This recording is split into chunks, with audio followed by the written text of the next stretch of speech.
Hi everyone, स्वागत करती हूँ आपका आज की नई वीडियो में। तो लास्ट वीडियो में हमने बात की थी एसएससी सीजीएल 2023 के मॉर्निंग शिफ्ट के एग्जाम की, ठीक है। उसी की हम बात करेंगे। उस वीडियो में हमने 10 क्वेश्चंस को डिस्कस किया था और देखा था कि कहाँ पे क्या क्या गलतियाँ दी हुई थी और क्या क्या करेक्शंस थी जो हमें वहाँ पे ठीक करनी थी, ठीक है, उन क्वेश्चन में। तो यहाँ पे देखिए, हम जो वीडियो आज शुरू करेंगे वो क्वेश्चन नंबर 11 से शुरू करेंगे। तो देखेंगे कि क्वेश्चन नंबर 11 में क्या पूछा गया था। तो फर्स्ट ऑफ ऑल, जब हम इसको देखते हैं तो हमें इसे देखने से ही पता चल रहा है कि 4 यहाँ पे स्टेटमेंट वाला ये क्वेश्चन दिया हुआ है, जंबल स्टेटमेंट वाला, जिनको हमें क्या करना है, एक सीक्वेंस में अरेंज करना है, ठीक है। तो यहाँ पे देखते हैं फर्स्ट जो हमारा स्टेटमेंट है वो क्या कहता है कि my grandfather always went to school with me because the school was attached to the temple. Okay, तो हमारी ये फर्स्ट स्टेटमेंट है। बी देखते हैं, when we both finished we would be back together. Okay, तो ये हमारी है सेकंड स्टेटमेंट। बट जब आप देखेंगे तो यहाँ पर देखिए स्कूल जाते थे वो, ठीक है। My grandfather always went to school with me, उसके ग्रैंडफादर उसके साथ स्कूल जाते थे और उसी स्कूल से अटैच था एक टेम्पल, और उसके बाद वो दोनों फिनिश करके साथ आते थे, ठीक है। बट आप यहाँ पे देखेंगे जब वो साथ आते थे तो बीच में कुछ ना कुछ प्रोसेस तो होता ही होगा, है कि नहीं। तो ये स्टेटमेंट जो हमारी बी स्टेटमेंट है वो एक एक जस्ट बात तो आएगी नहीं, है कि नहीं। एक तो हमारा यहीं पे हमें हिंट मिलता है कि जो इन दोनों स्टेटमेंट के बीच कुछ तो काम होता होगा, ठीक है। तो ये स्टेटमेंट बी तो हमारी साइड में हो जाती है। अगर हम इसको बनाने की कोशिश करें, चलो ठीक है, अगर हम ए को फर्स्ट कंसीडर कर भी रहे हैं, ठीक है, उससे पहले देखते हैं सी हमारी स्टेटमेंट क्या कहती है। While the children sat in the rows on the either side of veranda singing the alphabet of player in chorus, my grandfather sat and reading the scriptures, ठीक है। तो उसके बाद देखिए कि while the children sat in the rows, वहां पर क्या, जबकि क्या चिल्ड्रन रोज में बैठे होते थे either side of veranda singing the alphabet of player in chorus, my grandfather sat and reading the scriptures, ठीक है। वहां पे और भी बच्चे क्या बैठे होते थे रोज में और अल्फाबेट ऑफ प्लेयर कोरस में बजा रहे होते थे वो, और उनके जो ग्रैंडफादर है वहां पे स्क्रिप्चर्स को रीड कर रहे थे, ठीक है। बट उसके बाद देखिए, हम अगर डी स्टेटमेंट को देखेंगे तो डी स्टेटमेंट क्या कहती है। The priest taught us the alphabet and the morning prayer. Okay, तो अगर मैं यहाँ पे देखूं कि मेरे ग्रैंडफादर मेरे साथ स्कूल जाते थे और उसी से टेम्पल अटैच था, ठीक है, और वहां पर उनको प्रीस्ट क्या अल्फाबेट पढ़ाता था, मॉर्निंग प्रेयर्स उनको पढ़ाते थे, जबकि, ठीक है, अगर मैं देखूं कि इस स्टेटमेंट के बाद मैं डायरेक्टली जबकि यूज नहीं कर सकती। यहाँ पे देखिए क्या वर्ड दिया हुआ है, वाइल, ठीक है, बल्कि मैं इसके बाद यूज कर सकती हूँ the priest taught us the alphabet and the morning prayer, ठीक है। तो इसके बाद अगर मैं अपना सीक्वेंस देखूँ तो डी भी ठीक लग रहा है। उसके बाद जब जो प्रीस्ट थे उनको अल्फाबेट और मॉर्निंग प्रेयर कराते थे, जबकि वह दूसरे बच्चे क्या कर रहे होते थे, कोरस में प्ले कर रहे होते थे, और उसके ग्रैंडफादर भी स्क्रिप्चर्स को रीड करते थे, ठीक है। यहाँ पर हमारा आ जाएगा सी, और जब ये सब फिनिश कर लेते थे तो वो एक साथ क्या वापस आते थे, तो यहाँ पे बी। अगर मैं इसी के साथ देखूं तो मेरे options A C B D नहीं है correct, A B C D ये भी करेक्ट नहीं है, ए डी सी बी, तो मैं देख सकती हूँ कि मेरा थर्ड जो ऑप्शन है यहाँ पर क्या है, करेक्ट है। तो हमें इसी को क्या करना था, सिस्टमैटिक वे में अरेंज करना था। आई होप दिस क्लियर। आइए देखते हैं क्वेश्चन नंबर 12 में पूछा क्या गया था कि the weather broadcast mention that there would be cloud burst this afternoon. Okay, यहाँ पे क्या होगा, वेदर ब्रॉडकास्ट ने मेंशन किया है कि क्लाउड बस्ट होगा दोपहर के बाद, ठीक है। और इसमें इन्होंने क्लाउड बस्ट को बोला गया है कि इसको रिप्लेस करके कोई सुटेबल वर्ड बताओ जो कि हमें ऑप्शंस में से ढूंढना है, ठीक है। तो जो हम अपना पहला ऑप्शन देखते हैं rain storm, okay, rain storm ठीक है, कहीं ना कहीं क्लाउड बस्ट से मैच कर रहा है, इसको भी साइड रखते हैं। उसके बाद देखते हैं सैंड स्टॉर्म। सैंड और क्लाउड का तो देखिए आपस में कोई तालमेल ही नहीं बैठ रहा, ठीक है, तो ये हमारा क्या हो गया, इनकरेक्ट ऑप्शन हो गया। उसके बाद देखिए सी ऑप्शन क्या हो रहा है, फेमाइन। फेमाइन कौन सी स्टेट होती है, जब सूखा पड़ जाता है, इसका मतलब क्लाउड बस्ट में तो पानी पानी हो जाएगा ना, बट फेमाइन में क्या होता है, सूखा वाली जो स्टेट होती है, ठीक है, उसको हम कहते हैं फेमाइन। तो ये ऑप्शन भी यहाँ से गया, और फोर्थ ऑप्शन तो अपने आप ही गया, ठीक है, क्योंकि नन। अब देखते हैं रेन स्टॉर्म और क्लाउड बस्ट, क्योंकि क्लाउड से रिलेटेड है तो ऑब्वियसली किस रेन से रिलेटेड है, तो हमारा ऑप्शन यहाँ पर क्या हो जाता है, करेक्ट हो जाता है। तो यहाँ पर क्लाउड बस्ट को हम क्या बोल सकते हैं, रेन स्टॉर्म।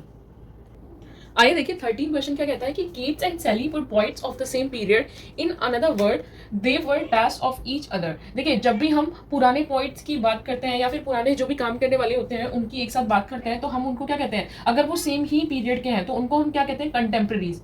ये आई थिंक आपको सभी को पता होगा कि उनको क्या कहते हैं हम, कंटेम्प्रेरी। इसमें ज्यादा सोचने की बात ही नहीं है, ठीक है। तो इसमें थर्ड ऑप्शन हमारा करेक्ट हो जाता है क्या, कंटेम्प्रेरीज। बट देख लेते हैं कि जो अदर हमें ऑप्शन दिए हुए हैं उसमें क्या क्या बोला गया है, क्योंकि कुछ नहीं पता ना कि कोई भी क्वेश्चन में वो आपसे कुछ भी पूछ सकता है।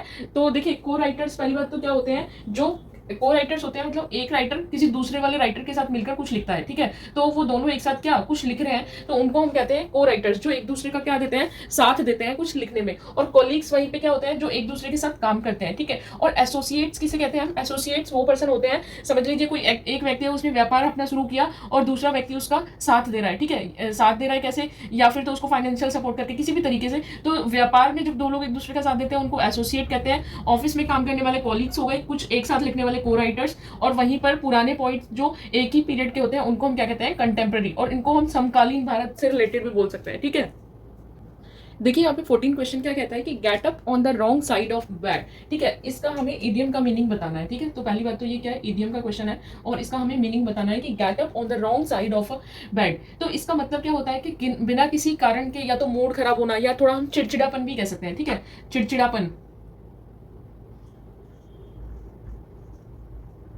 या फिर किसी भी बिना रीजन के क्या मूड खराब होना, ठीक है, उसको हम क्या कह सकते हैं, मूड खराब होने को get up on the wrong side of a bed. तो आइए ऑप्शंस देख लेते हैं, डिस्ट्रॉय और रूइन अ प्लान। तो यहीं पर हमारा जो फर्स्ट ऑप्शन है वो क्या हो जाता है, रॉन्ग हो जाता है, क्योंकि ये क्या है, एक प्लान को खराब करना, ठीक है, डिस्ट्रॉय और रूइन अ प्लान। समझ लीजिए कोई प्लान नहीं है या फिर किसी ने कोई एंड टाइम पर कोई मना कर दे, तो उसका मतलब तो वो होता है कि रूइन और डिस्ट्रॉय अ प्लान। सेकंड क्या कहता है, someone who is having a horrible day, हाँ बैड डे, क्यों, क्योंकि आपका मूड खराब है तो ऑब्वियसली आपका दिन भी क्या है, फिर खराब ही है, तो अभी इसको असाइड रखते हैं। थर्ड देखते हैं, someone having a good day, तो गुड तो हो नहीं सकता, क्योंकि ये आप अपने आप में क्या एक नेगेटिव सेंस क्रिएट कर रहा है, तो गुड डे तो हो ही नहीं सकता, ठीक है। गो टू द बेड और go to sleep, no, bed सोने जाना इसका बिल्कुल कोई मीनिंग नहीं होता। Someone who is having a horrible day, ठीक है, किसी भी बिना रीजन के, बिना कारण के क्या करना, अपना मूड खराब होना, या फिर उस मूड खराब होने की वजह से पूरा जो दिन है वो क्या खराब जाना, ठीक है। तो यही था हमारा इडियम। आइए देखते हैं नेक्स्ट क्वेश्चन क्या कहता है।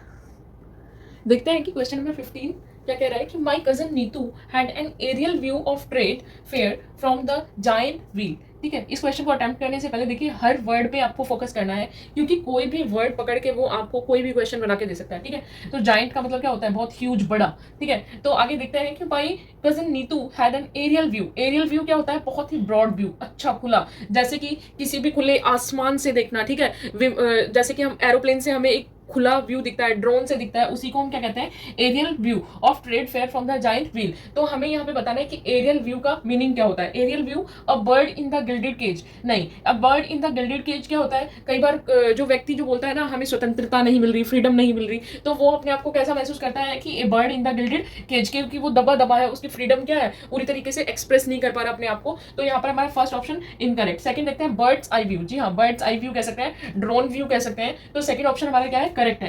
क्यों, क्योंकि जब बर्ड क्या होती है, खुले आसमान में घूम सकती है, तो पूरा व्यू ऑब्वियसली देखती है, उसी को हम क्या कहते हैं, एरियल व्यू भी कहते हैं।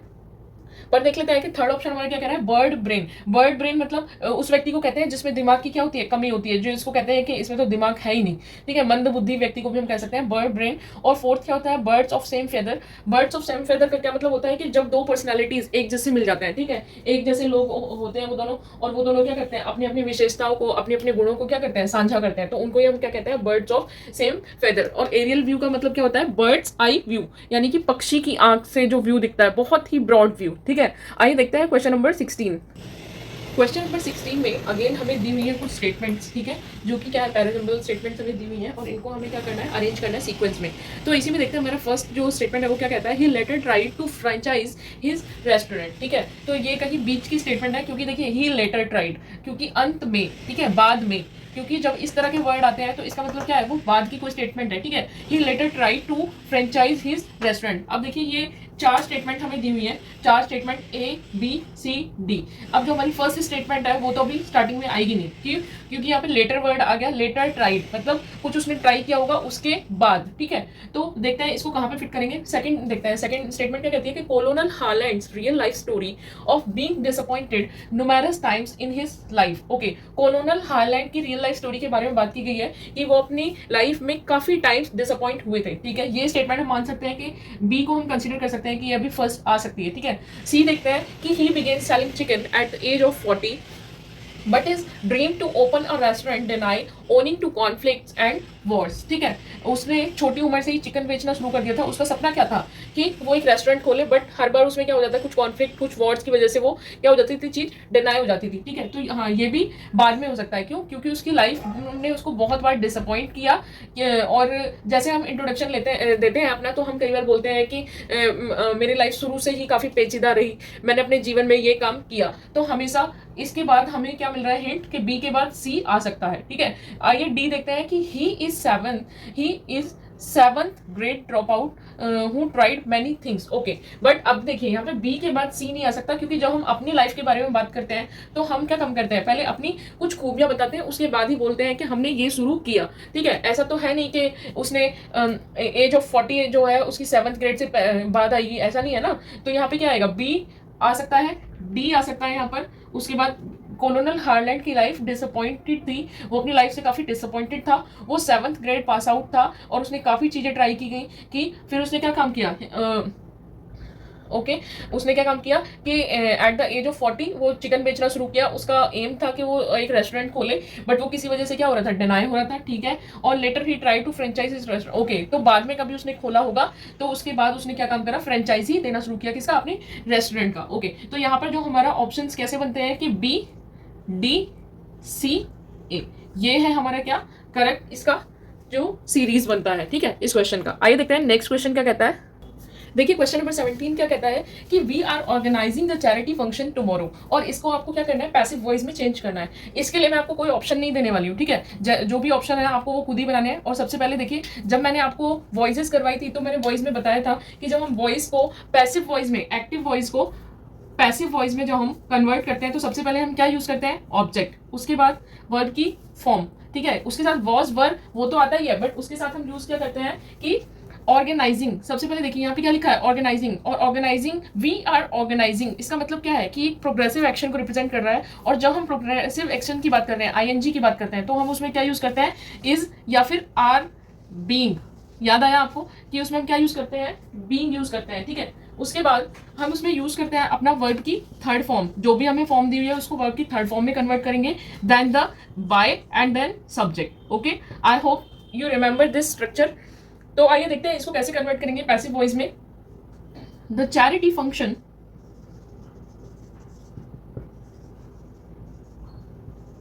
उसके बाद देखिए हमें क्या दिया हुआ है, आर, ठीक है। बट यहाँ पे देखिए द चैरिटी फंक्शन, एक फंक्शन की बात हो रही है यहाँ पे वी आर ऑर्गेनाइजिंग था, बट यहाँ पे किसकी, एक फंक्शन की बात हो रही है, तो क्या आएगा, इज। और आईएनजी को हटाकर क्या यूज करते हैं हम यहाँ पे, being. The charity function is being organising, organising दिया हुआ है, इसको थर्ड फॉर्म में कन्वर्ट करेंगे तो ऑर्गेनाइज्ड, यहाँ पे आएगा हमारा organise. The charity function is being organised, then by we को कन्वर्ट करेंगे अस में। The charity function is being organised by us, ठीक है। अब देखिए यहाँ पर टुमारो आ रहा है, बाय अस ना यूज करके हम यहाँ पे टुमारो डायरेक्ट लिख सकते हैं, बाय टुमारो। ओके, सो हमारा जो करेक्ट ऑप्शन यहाँ पे बनता है वो यहाँ पे जो दिया हुआ था ऑप्शन नंबर 2, ठीक है। The charity function is being organised tomorrow. I hope this clear.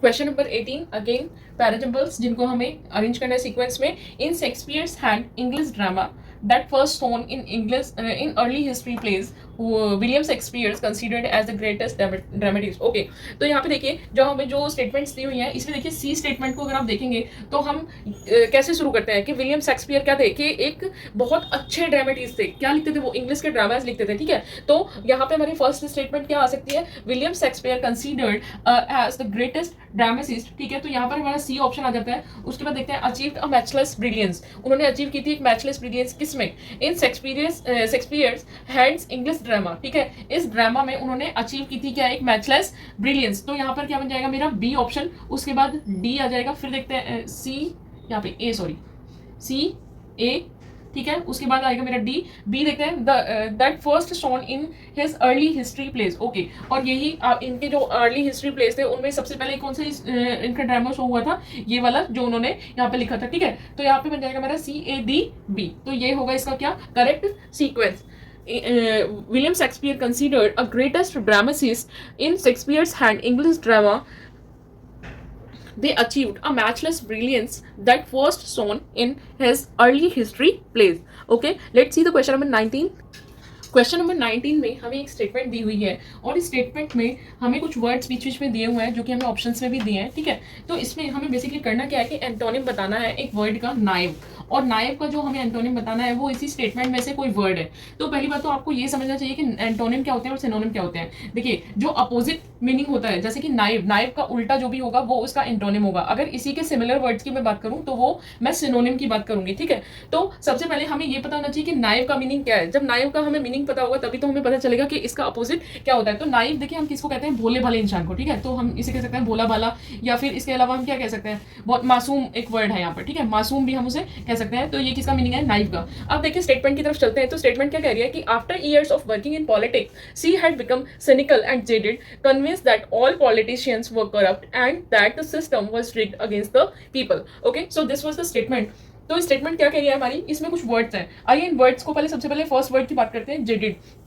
तो यहाँ पे जो फर्स्ट वर्ड दिया हुआ है हमारा जेडिड, जेडिड का क्या मतलब होता है, बहुत ज्यादा थका हुआ, ठीक है। जो मजदूर लोग होते हैं दिन भर काम करते हैं तो उनकी सिचुएशन कैसी हो जाती है, बहुत जेडिड कंडीशन हो जाती है उनकी, तो उसको हम क्या कह सकते हैं, थका हुआ, ठीक है। तो यहाँ पर थका हुआ और मासूम का तो कोई भी लेना देना बनता ही नहीं है, ठीक है। उसके बाद आता है करप्ट। करप्ट क्या होता है, भ्रष्ट व्यक्ति, ठीक है। भोला भाला और भ्रष्ट, देखिए जब हम करप्ट की बात करते हैं तो हम रूल रेगुलेशन और लॉज की बात करते हैं कि लॉज के अगेंस्ट, ठीक है। तो इसके अकॉर्डिंग ये वर्ड भी यहाँ पर सुटेबल नहीं है। उसके बाद देखिए हमारा जो फोर्थ यहाँ पे ऑप्शन है कन्विंस्ड, और कन्विंस्ड का क्या मतलब होता है, जो बहुत श्योर होते हैं, ठीक है। संपूर्ण जो आपकी तरफ क्या होते हैं, आपका मत देते हैं। जैसे कि आपने कोई भी बात बोली और उससे पूरी अपनी श्योरिटी, अपनी सहमति दिखाते हुए, तो उनको हम क्या कहते हैं, कन्विंस्ड पीपल बोलते हैं। और वहीं पे सिनिकल, सिनिकल क्या होता है, जो हर चीज का उल्टा मतलब लेते हैं, बहुत ही चालाक प्रवृत्ति के होते हैं। तो अगर मैं देखूं तो मासूम का उल्टा तो चालाक ही बन सकता है, ठीक है। तो यहाँ पे नाइव का एंटोनिम जो हमें मिलता है वो क्या है, cynical. I hope this point is clear to you. Let's move to the question number 20।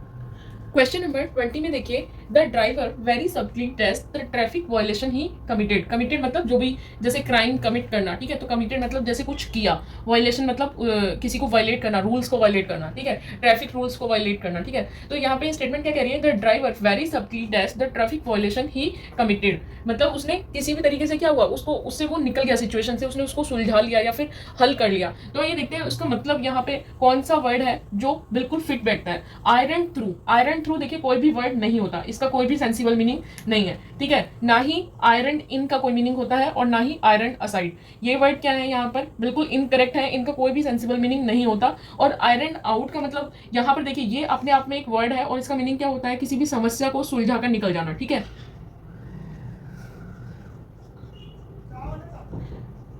समस्या को सुलझाना या फिर उससे निकल जाना, ठीक है। तो the driver very subtly iron out the traffic violation he committed, जो भी उसने ट्रैफिक को वायलेट किया था उससे, उस समस्या से क्या हुआ, वो बहुत ही आसानी से वहां से क्या हुआ, निकल गया, जो भी उसने वहां पे क्राइम कमिट किया था। तो यहाँ पर ये था हमारा क्वेश्चन नंबर 20। क्वेश्चन नंबर 21 से लेकर 25 तक हमें एक पैराग्राफ दिया हुआ है, जैसे कि सीजीएल के क्वेश्चन में हमेशा दिया होता है लास्ट में, ठीक है। और इसमें क्या है, हमें कुछ वर्ड्स दिए हुए हैं और उनमें से देखना है कि उसमें जो यहाँ पर जो स्पेस दिया हुआ है उसमें कौन सा वर्ड वेल फिटेड होता है। तो देखिए सबसे पहले हम देखते हैं कि ये पैराग्राफ आखिर कहता क्या है, कि colonialism had a great impact on the lives of the Aboriginal Australians who were eventually. तो बेसिकली जो ये पैराग्राफ क्या है, एबओरिजिनल ऑस्ट्रेलियंस के ऊपर है जो कि कॉलोनियलिज्म का शिकार होता है। कॉलोनियलिज्म क्या होता है, जब कोई बड़ी पावर छोटी पावर के ऊपर क्या होती है, अपना दबदबा आकर्षित करने की कोशिश करती है, एस्टैब्लिश करने की कोशिश करती है, तो उसी को हम क्या कहते हैं, कॉलोनियलिज्म उस स्टेट को कहते हैं। और जो बिग पावर होती है वो स्मॉल पावर के ऊपर कंप्लीटली अपना क्या करती है, उसको एक्सट्रोशन करने लग जाती है, उसका अबॉलिशन करने लग जाती है उनके रूल्स का, और क्या करती है कि कंप्लीटली अपनी पावर्स का यूज छोटी कंट्री के ऊपर करने लग जाती है। तो उसी स्टेट को हम क्या कहते हैं, कॉलोनियलिज्म। तो had a great impact on the life of the Aboriginal Australians who were eventually dashed by the whites with all power and privilege. तो यहाँ पे कह रहा है कि कॉलोनियलिज्म ने बहुत ज्यादा गहरा इंपैक्ट किया एबओरिजिनल ऑस्ट्रेलियंस की लाइफ के ऊपर, who eventually dash by the whites with all power and privilege. कौन कर रहे थे, और वो व्हाइट्स और with all power and privilege. तो जो व्हाइट पीपल थे, व्हाइट पीपल्स की बात की गई है, वो ऑस्ट्रेलियंस के ऊपर क्या कर रहे थे, बहुत गहरा ये सब चीजों का इंपैक्ट पड़ रहा था, ठीक है। तो क्वेश्चन नंबर 21 में जो हमें यहाँ पे ऑप्शन दिए हुए थे, रेज्ड। रेज्ड तो होता है किसी चीज को क्या रेज करना, यानी कि बढ़ाना। और यहाँ पर देखिए अभी सेकंड ऑप्शन को छोड़ देते हैं, थर्ड को देखिए क्या कहता है, अंडरस्टूड। अंडरस्टूड का मतलब क्या होता है, समझना या समझाना, और कॉट का मतलब होता है पकड़ना। अब यहाँ पे जो हमारा सेकंड जो स्टेटमेंट बचा है, सेकंड ऑप्शन, वो क्या है हमारा सब्जुगेटेड। और सब्जुगेटेड का मतलब क्या होता है, नियंत्रण में लाना, अपना प्रभुत्व स्टैब्लिश करना, ठीक है, एक तरह से अपने अपने कंट्रोल में लेके आना। तो ऑब्वियसली यहाँ पर जो हमारा वेल फिटेड वर्ड बन रहा है वो क्या है, सब्जुगेटेड, क्योंकि व्हाइट्स ने अपनी पूरी पावर और प्रिविलेज के साथ क्या कर लिया था, एक तरीके से सब्जुगेट कर लिया था किसको, एब ओरिजिनल ऑस्ट्रेलियन पीपल्स को। ओके, तो यहाँ पर हमारा फर्स्ट जो ऑप्शन आता है वो आता है सब्जुगेटेड। आइए देखते हैं क्वेश्चन नंबर 22 क्या कहता है।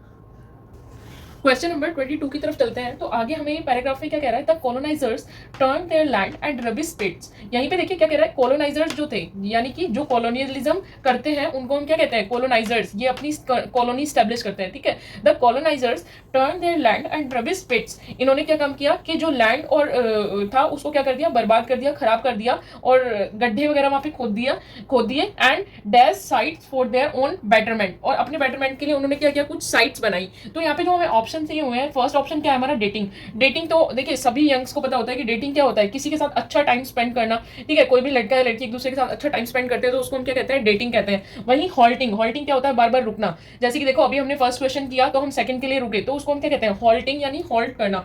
और थर्ड क्या होता है, कंस्ट्रक्शन। कंस्ट्रक्शन यहाँ पर एक वेल फिटेड वर्ड है, क्यों, क्योंकि उन्होंने अपने बेटरमेंट के लिए क्या, कुछ साइट्स को कंस्ट्रक्ट कराया। और रिक्रिएशन क्या होता है, अपनी खुशी के लिए दोबारा करवाना, तो वो एक अलग वर्ड निकलता है यहाँ पे। तो यहाँ पर हमारा जो वर्ड आता है जो फिट होता है वो होता है हमारा कंस्ट्रक्शन। आइए देखते हैं क्वेश्चन नंबर 23 क्या कहता है।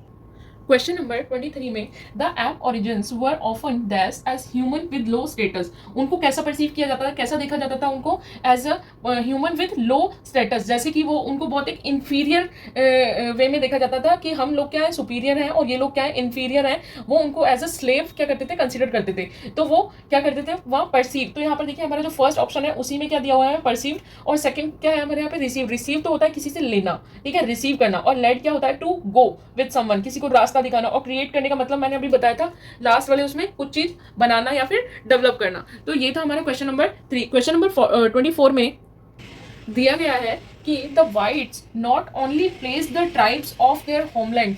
तो वाइट्स ने ना केवल उन ट्राइब्स को क्या उनके होमलैंड से निकाल दिया, बट ऑल्सो पर उन्होंने और क्या किया, dash the beauty and balance. उसको क्या कर दिया, ब्यूटी और बैलेंस जो भी वहाँ के एनवायरमेंट का था उसको क्या किया उन्होंने, खराब करके रख दिया, ठीक है। तो वो एक तो उनको लो स्टेटस का समझते थे, दूसरी बात उनके होमलैंड्स को उन्होंने खराब कर दिया, और ऊपर से जो भी वहाँ का एनवायरमेंट था उसको सबको क्या कर दिया उन्होंने, डिस्ट्रॉय कर दिया। तो यहाँ पे देखिए हमारा फोर्थ ऑप्शन यहाँ पे क्या दिया हुआ है, डिस्ट्रॉय। तो डिस्ट्रॉय का मतलब क्या होता है, खराब कर देना, उजाड़ देना। क्लिम्प दिया हुआ है, क्लिम्प क्या मतलब क्या होता है, चढ़ना। और यूटिलाइज्ड, यूटिलाइज मतलब किसी का संपूर्ण प्रयोग करना। यहीं पे हमारा थर्ड ऑप्शन दिया हुआ है क्या पे, फीड, फेड। फेड का मतलब होता है किसी को भोजन खिलाना, किसी को भोजन खिलाना। तो ये तो था हमारा क्वेश्चन नंबर 24। क्वेश्चन नंबर 25 में देखिए क्या कहता है आगे, कि उन्होंने उनकी ब्यूटी और जो बैलेंस था एनवायरमेंट का उसको क्या कर दिया, डिस्ट्रॉय कर दिया। And increase in deforestation land dest like emu, eagle and such you know the birds और the animals over the time, ठीक है। तो मतलब डिफॉरेस्टेशन कर दिया, वहां पे बढ़ना शुरू हो गया, इंक्रीज इन डिफॉरेस्टेशन। डिफॉरेस्टेशन वहां पे बढ़ना शुरू हो गया, जिसकी वजह से क्या हो गए, कुछ पशु पक्षी वहां पर ओवर द टाइम क्या हो गए, खराब हो गए। तो वहां पे बताना है कि एम्यू, ईगल और इस तरह की उनको हम क्या कहते हैं। तो सबसे पहले देखिए आपने एक टर्म सुनी होगी, फ्लोरा एंड फाउना, ठीक है। जब हम किसी पर्टिकुलर एरिया की बात करते हैं तो फ्लोरा क्या होता है, वहां की जो भी वनस्पति होती है, पेड़ पौधे, ठीक है, उनको हम क्या कहते हैं, फ्लोरा। और वहीं पे फाउना क्या होता है, वहीं से रिलेटेड जो एनिमल्स होते हैं, जो भी वहां के पशु या पक्षी हो गए, उनको हम कहते हैं फाउना, ठीक है। तो फ्लोरा एंड फाउना को क्या हुआ, ओवर द टाइम वो धीरे धीरे वहां पर एक्सटिंक्ट होने लगे। तो यहाँ पर हमारा करेक्ट ऑप्शन क्या है, question number option number 3, that is fauna. Pets होते हैं हमारे पालतू, ठग्स होते हैं जो हिंसक प्रजाति के लोग होते हैं, उनको क्या कहते हैं, ठग्स। और होमीज क्या होते हैं, अपने नेबर्स को ही हम क्या कहते हैं, होमीज कहते हैं। तो ये था हमारा एसएससी सीजीएल 2023 का एक्सप्लेनेशन इंग्लिश के सेक्शन का। और इसी तरह के नेक्स्ट सेक्शन में हम बात करेंगे अगले क्वेश्चन पेपर की। तब तक के लिए थैंक यू सो मच। और अगर आपको ये वीडियो अच्छा लगा तो प्लीज़ सब्सक्राइब करें इस पेज को और अपने दोस्तों के साथ शेयर करें। Thank you.